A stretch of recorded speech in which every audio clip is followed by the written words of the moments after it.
Yeah, hello. Thanks for coming back to Nick's video blog number two in a. Oh, oh, right. Start again. Start Yeah, again. sure. Start again.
Hi, thanks for coming back for the second video blog for Partner Campaigner.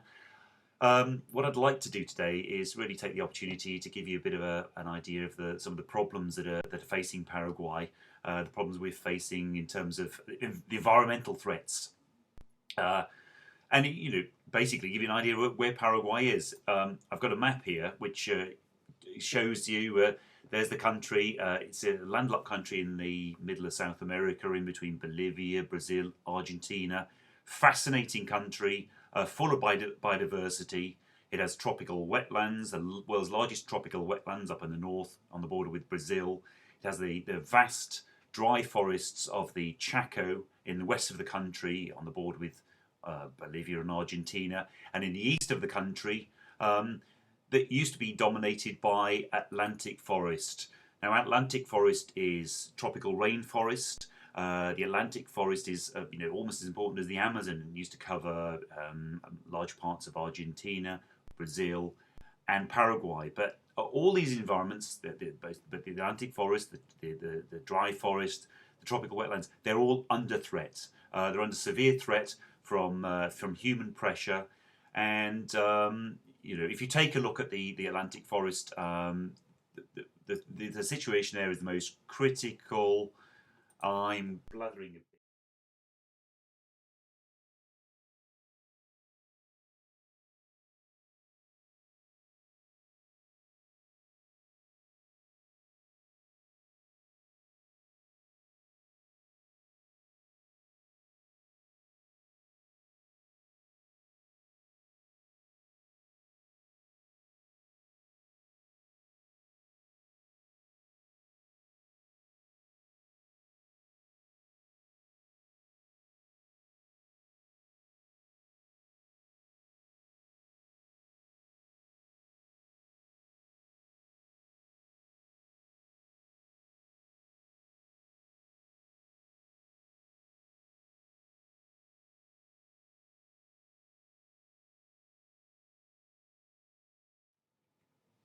Hello, and thanks for coming back for the second blog, my second Partner Campaigner video blog. What I'd like to do today is give you a bit of an introduction to the threats that are facing Paraguay, the Paraguayan environment. It's Paraguay is a fascinating country, but it's currently under. No, no, It no, is. no, It is no, your. no, It is no. the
Hello, thanks. Welcome back to my second Paraguay blog as part of the.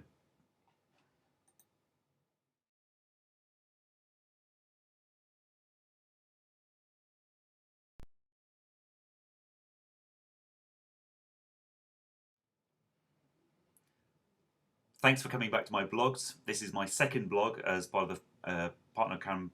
Oh shit!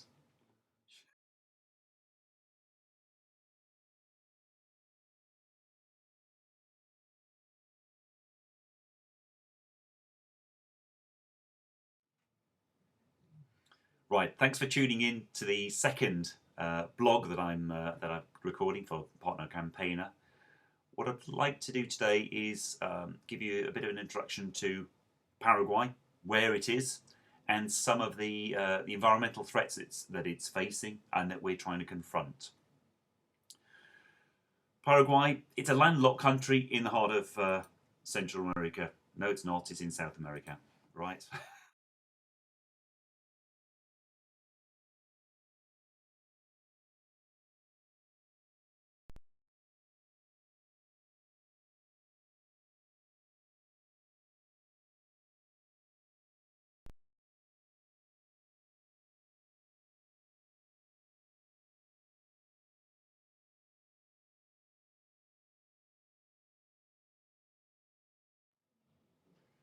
Hello, I'm Nick.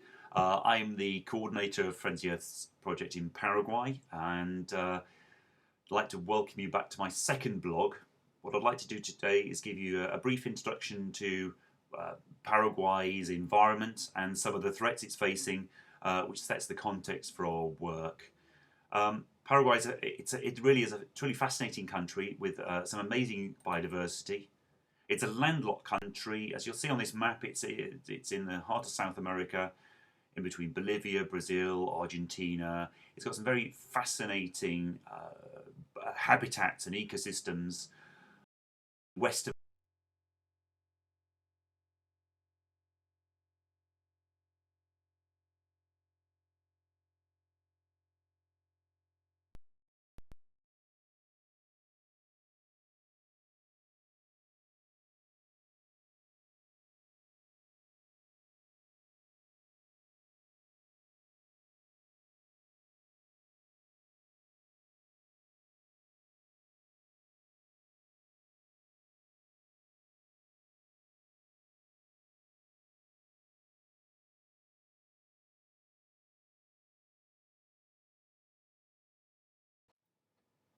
Hello, I'm Nick. I'm Rao. I'm a campaigner at Friends of the Earth, and I'm the coordinator of our joint project with Friends of the Earth Paraguay.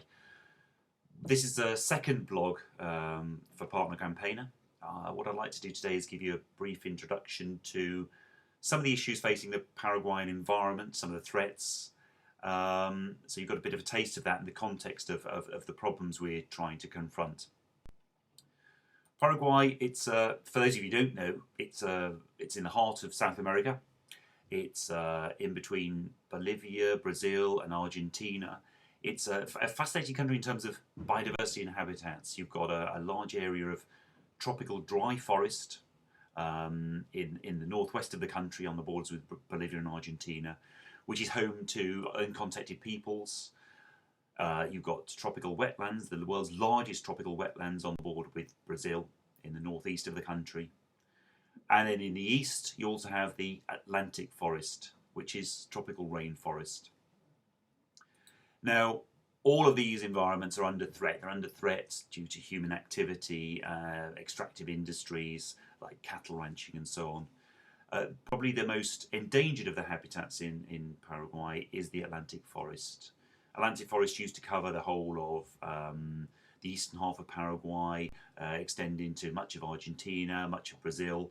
If you take a look at this map, you'll see this is the eastern half of Paraguay, and you can see pretty much all of it, well, a good proportion of it was covered by Atlantic forest up until 1945. But if you take a look at this map, of course the green area is forest. Now take a look at this map. This is from 2002, and you'll see there's only a tiny bit of Atlantic forest remains, less than 10%. A lot of it is in isolated fragments. Very precious habitat, full of endemic species, but highly endangered. Now, one of the major threats at the moment is soy. Soy is sweeping into the country from the east. It's largely, I think, due to Brazilian and Uruguayan landowners, large landowners who are moving into Paraguay, deforesting, displacing activities like small farms and cattle ranching, and instead planting large soy monoculture. And that's what you can see in red. All of the areas in red are now given over to soy growing, and the tiny bits of green that you can see there, the remaining Atlantic forest. You can imagine that's having a huge impact not only on biodiversity, wildlife, but also on people, because those areas used to be devoted to, as I say, family farms and cattle ranching. Now they've been replaced by vast areas of GM monoculture. 90% of the crops are GM, and it's a crop that relies on a cocktail of agrochemicals to survive. Fields are sprayed 15 or 20 times a year. Watercourses are contaminated. Other crops die. I haven't.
Hello, I'm Nick Rao. I'm a campaigner with Friends of the Earth, and I'm the coordinator of our project, a joint project with Friends of the Earth Paraguay.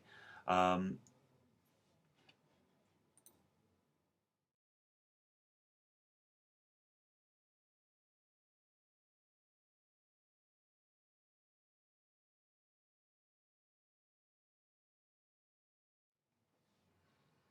Hello, I'm Nick Rao. I'm a campaigner at Friends of the Earth, and I'm a coordinator of the joint project that we've got running with Friends of the Earth Paraguay. This is my second partner campaigner blog, so thanks for joining me. What I wanted to do today really was to give you a bit of an introduction to Paraguay, the country, the environment, the threats it's facing, and even where it is. If you take a look at this map, you'll see, for those of you who don't know, Paraguay's a country, a landlocked country in the heart of South America, in between Bolivia, Brazil, and Argentina. It's fascinating in terms of its biodiversity. You've got a vast area of dry forest, tropical dry forest on the borders and the western borders with Brazil and Argentina, which is still home to uncontacted peoples. Then the world's largest tropical wetlands are up on the border with Brazil in the northeast of the country, and finally, in the east of the country, you've got rainforest, the Atlantic forest. All of these environments are very important and under threat from human activity. Now, possibly the most endangered of these habitats at the moment is the Atlantic forest. Atlantic forest used to stretch across southern Brazil, Argentina, and pretty much the eastern half of Paraguay. If you take a look at this next map, you can see the area in green is the extent of Atlantic forest back in 1945.